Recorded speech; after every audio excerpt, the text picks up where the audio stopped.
मैंने बेबी जी से बात करनी है।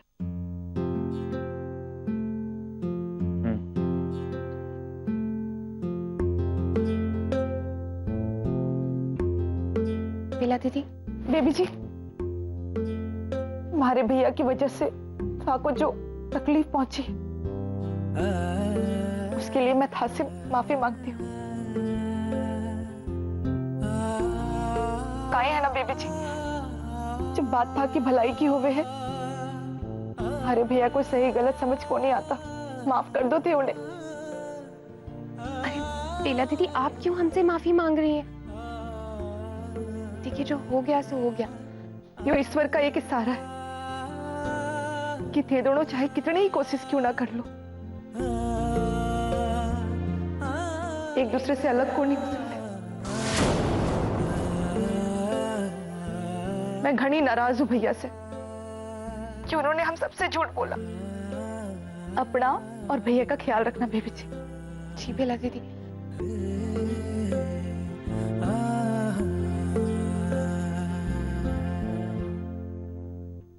हे भगवान, इतना सब कुछ हो गया हमारे पीछे। अरे बस यो छोड़े लता, तू माता के पास घर की बढ़ाई मांगने गई थी ना? जो कुछ हुआ उसकी मर्जी से हुआ और घर की बढ़ाई के लिए हुआ, बस। और इस घर की बड़ी बहू कौन बनेगी, ये बात कब से बीच में ही हैंगिंग करी थी।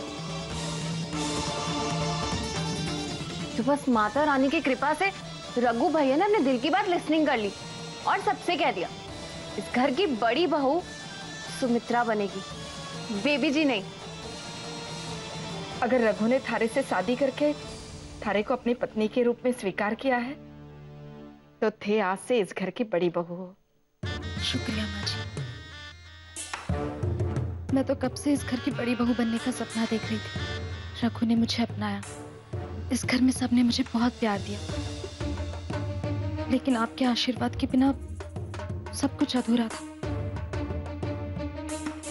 सदा सुहागन रहे बेटी, खुश।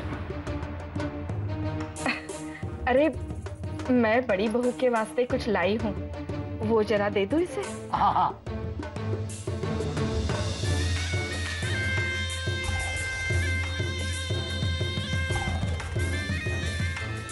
सुमित्रा, ये माता की चुनरी अपनी नई सुहागन के लिए, इसे माँ का आशीर्वाद समझ के ओढ़ लेना। सदा सुहागन रहेगी तुम।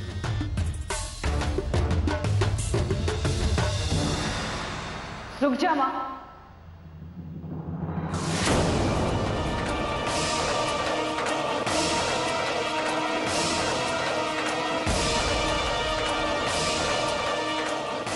ये चुनरी सुमित्रा को उड़ाकर इस चुनरी का अपमान मत करना।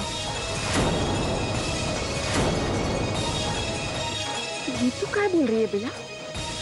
सुमित्रा अब इस घर की बड़ी बहू है। सच में सुमित्रा, ये वाकई इस घर की बड़ी बहू हो? अब तुम खुद अपनी सच्चाई बताओगे क्या मैं बताऊं? हिम्मत को नहीं हो रही ना सच बताने की? ठीक है, तो मैं ही बताती हूँ।